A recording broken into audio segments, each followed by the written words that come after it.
Hello बच्चों, कैसे हैं आप लोग। उम्मीद करती हूँ सब बहुत अच्छे होंगे और अपनी पढ़ाई कर रहे होंगे। बच्चों, जो हमारा लेसन चल रहा है वो चल रहा है क्लास 8 विज्ञान का पाठ 10 फसल उत्पादन। ठीक है, और इसके क्वेश्चन आंसर हम आपको करा चुके हैं क्वेश्चन नंबर 1 से 3 तक। और जो आज हम कराने जा रहे हैं वो है कौन सा, क्वेश्चन नंबर 4। ठीक है, तो चलिए देखते हैं इसमें क्या है। क्वेश्चन नंबर 4 में है सबसे पहले कि बलुई मिट्टी और चिकनी मिट्टी में अंतर बताइए।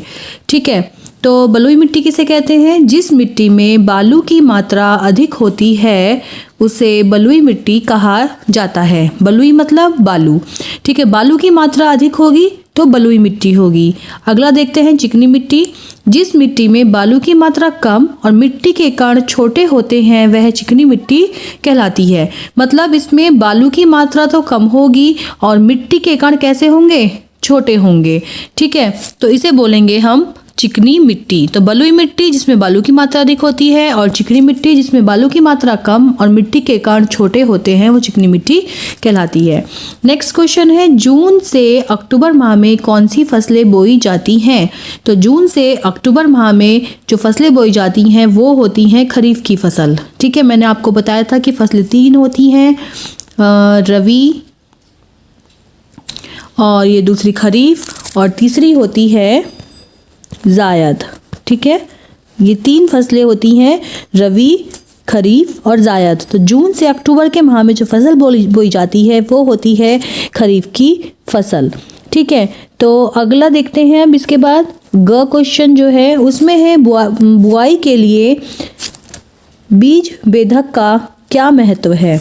बुआई के लिए बीज बेधक का क्या महत्व है? तो बीज बेधक क्या होता है? देखिए, बीज बेधक का प्रयोग बीज की गहराई में बोए जाने के लिए होता है। मतलब बीज को अगर हमें गहराई में बोना है, अंदर सॉइल के अंदर बोना है तो हम बीज बेधक का प्रयोग करते हैं। इसके द्वारा बीज समान दूरी पर तथा निश्चित गहराई तक बोए जा सकते हैं। ठीक है, जिसकी वजह से पक्षियों द्वारा बीज की क्षति की संभावना नहीं होती। क्योंकि अगर हम उसे ऊपर, सपोज करो ये सॉइल है, ठीक है, और हमने यहाँ पर ऊपर ही बीज ये बो दिए हैं। ठीक है, ये बीज हमने इसमें बो दिए गोल गोल गोल गोल। ठीक है, तो क्या होगा? जो पक्षी आएंगे बीज को खाएंगे और भाग जाएंगे। ठीक है, लेकिन अगर हमने बीज बोए हैं अंदर गहराई तक तो क्या होगा? तब जो पक्षी हैं वो बीज तक नहीं पहुंच पाएंगे। ठीक है, तो बीज बेधक का प्रयोग बीजों को गहराई तक बोने में किया जाता है। समान दूरी पर निश्चित गहराई तक बोए जाते हैं। ठीक, फसल चक्रण से आप क्या समझते हैं? अगला क्वेश्चन है, तो फसल की अच्छी पैदावार के लिए फसल चक्रण, पहले तो फसल चक्रण में समझा चुकी हूँ आपको। फसल चक्रण होता है फसलों का चक्रण, कि एक फसल के बाद हम निश्चित समय पर दूसरी फसल बो रहे हैं। इसको लिखेंगे कैसे? फसल की अच्छी पैदावार के लिए भूमि में सभी पोषक तत्वों की पर्याप्त मात्रा अति आवश्यक है। खेत में जब भी एक ही फसल वर्ष दर वर्ष लगाई जाती है तो भूमि की पोषकता प्रभावित होती है। इसके लिए एक फसल के बाद दूसरी विकल्पी फसल लगाने की प्रथा है। जैसे गेहूं की फसल के बाद दलहन की फसल, और भूमि की उर्वरता बनी रहती है इससे, इसे ही फसल चक्रण कहा जाता है। ठीक है, तो एक फसल के बाद दूसरी फसल लगाई, जैसे गेहूं की फसल के बाद दलहन मतलब दालों की फसलें लगाई जाती हैं और इससे क्या होता है? भूमि की उर्वरता बनी रहती है। ठीक है, तो ये हो गया घ। अब आते हैं हम अणय क्वेश्चन पे। अणय क्वेश्चन है, हरित क्रांति पर प्रकाश डालिए। हरित क्रांति मतलब हरी क्रांति, मतलब पेड़ पौधों की क्रांति। कृषि में सुधार लाने के लिए प्रयास 1960 में शुरू किए गए हैं। इसे हरित क्रांति कहा गया है। कृषि में सुधार, किसमें? कृषि में सुधार के लिए।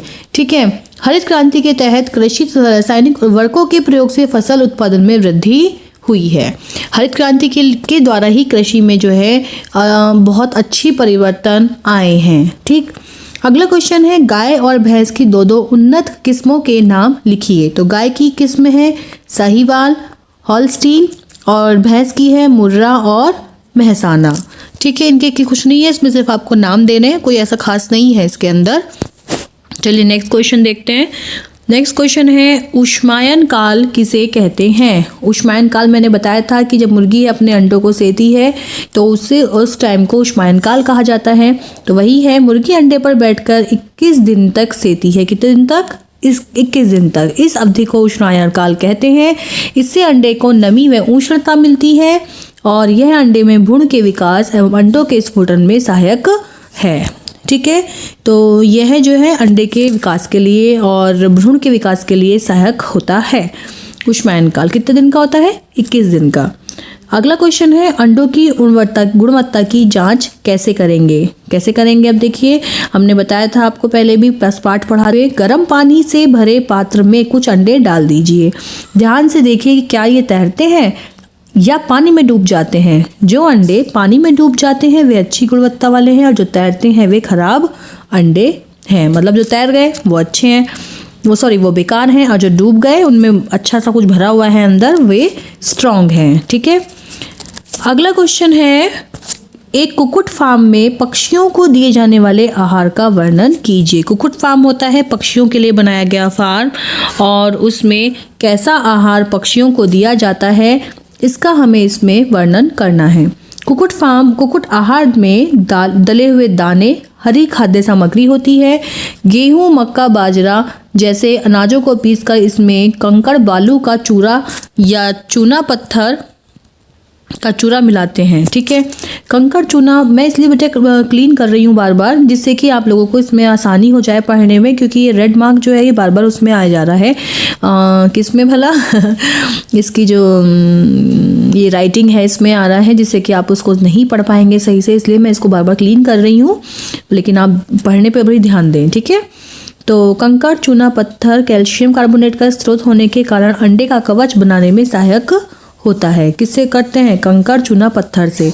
मुर्गी को जल की पर्याप्त मात्रा दी जाती है। जल की मात्रा कम होने पर अंडे देने की क्षमता में कमी आती है। अगर हम पर्याप्त मात्रा जल की नहीं देंगे तो अंडे देने की क्षमता में कमी आएगी। ठीक है, अगला क्वेश्चन है, नाइट्रोजन चक्र को चित्र की सहायता से समझाइए।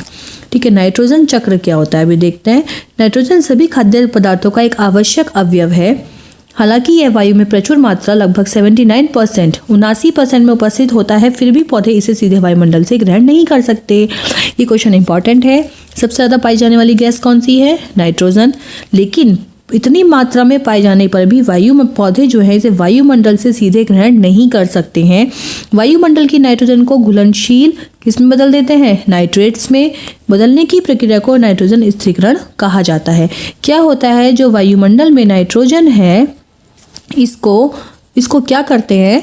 इसको पौधे स्थिरीकरण करते हैं और नाइट्रेट्स में बदल देते हैं। ठीक है, वायुमंडल की नाइट्रोजन को नाइट्रेट्स में बदल देते हैं और इसी प्रोसेस को बोलते हैं नाइट्रोजन स्थिरीकरण। ठीक है, नाइट्रोजन स्थिरीकरण की जो प्रक्रिया है इसके द्वारा ही पौधे जो होते हैं वो अपना नाइट्रोजन प्राप्त करते हैं। ठीक है, अब निम्नलिखित विधियों के द्वारा प्राप्त करते हैं। देखिए इसका चित्र है। ठीक, आप इसको ध्यान से देखें। चित्र में सबसे पहले देखिए यहाँ पे बीच में है घुलनशील नाइट्रेट्स के रूप में मिट्टी में। ठीक, ये वायुमंडल की जो नाइट्रोजन है ये किसके द्वारा है? नाइट्रोजन स्थिरीकरण जीवाणु सहजीवी के द्वारा नाइट्रेट्स में बदल गई। दूसरा है कृत्रिम उर्वरक के द्वारा नाइट्रेट्स में मिट्टी में मिल गई आके। ये वायुमंडल की है, ये मिट्टी की है। और नीचे है जंतुओं में, कि जंतुओं से भी नाइट्रोजन जो होते हैं मिट्टी में मिलती है। वो कैसे मिलती है? मलमूत्र के अपघटन से। मलमूत्र जो होता है उसका अपघटन होगा।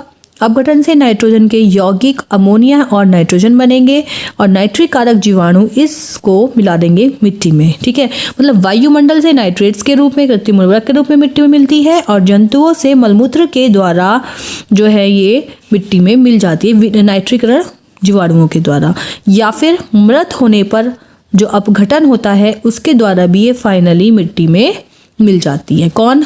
नाइट्रोजन। ठीक है, अब क्या हुआ, ये तो मिट्टी में मिल गई है। अब इस मिट्टी से वापस कहाँ जाती है? वायुमंडल में भी जाती है और जंतुओं में भी जाती है। कैसे जाती है? पहले देखिए वायुमंडल में कैसे जाएगी। वायुमंडल में जाएगी विनाइट्रीकरण जीवाणु द्वारा। विनाइट्रीकरण, ठीक है, ध्यान रखना, विनाइट्रिक आदि जीवाणुओं द्वारा जाएगी वायुमंडल में। नाइट्रिक कारक ने जो थी वो जंतुओं से मिट्टी में मिलाई थी। मिट्टी से विनाइट्रीकरण के द्वारा जाएगी वायुमंडल में। और इधर से क्या होगा, जो घुलनशील मिट्टी में जो थी नाइट्रोजन पहुंची थी, ये मिट्टी की नाइट्रोजन ले लेते हैं पौधे इसको ले लेंगे, प्रोटीन बनाएंगे। और जब हम प्रोटीन या भोजन, हम पौधों के भोजन खाते हैं तो ये हमारे अंदर पहुंच जाती है, क्योंकि पौधे फाइनली तो पौधे ही खाए जाते हैं ना, तो इसलिए क्या होगा बाद में, ये जो भोजन के रूप में थी ये जंतुओं में आ जाएगी। ठीक है, तो इस तरह से नाइट्रोजन पहले वायुमंडल से मिट्टी में मिली, जंतुओं से मिट्टी में मिली, और फिर मिट्टी से वायुमंडल में मिली, और फिर ये मिट्टी से जंतुओं में भी आकर मिल जाती है। ठीक है, तो होपफुली आपको ये समझ में आ गया होगा नाइट्रोजन चक्र, और मैं इसकी एक अलग वीडियो और बना दूंगी नाइट्रोजन चक्र की, ठीक, जो आपको बिल्कुल क्लियरली एक्सप्लेन होगी।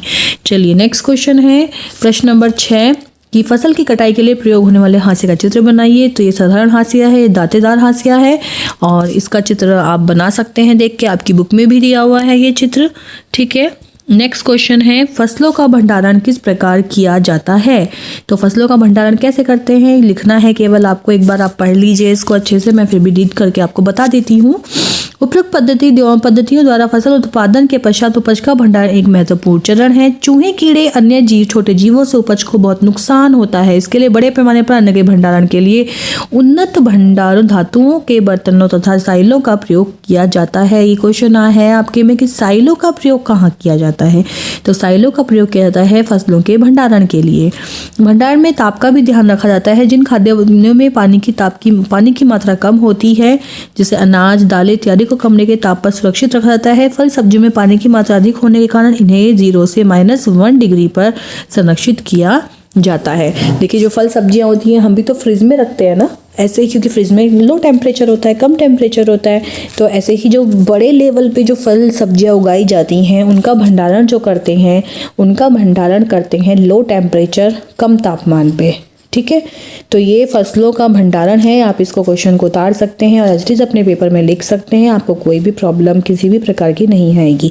बच्चों जल्दी ही मैं एक और चैनल बनाने वाली हूँ जो कि मैथ्स पढ़ाया जाएगा, जिसपे होपफुली आप वो भी पसंद करेंगे। Thank you and bye.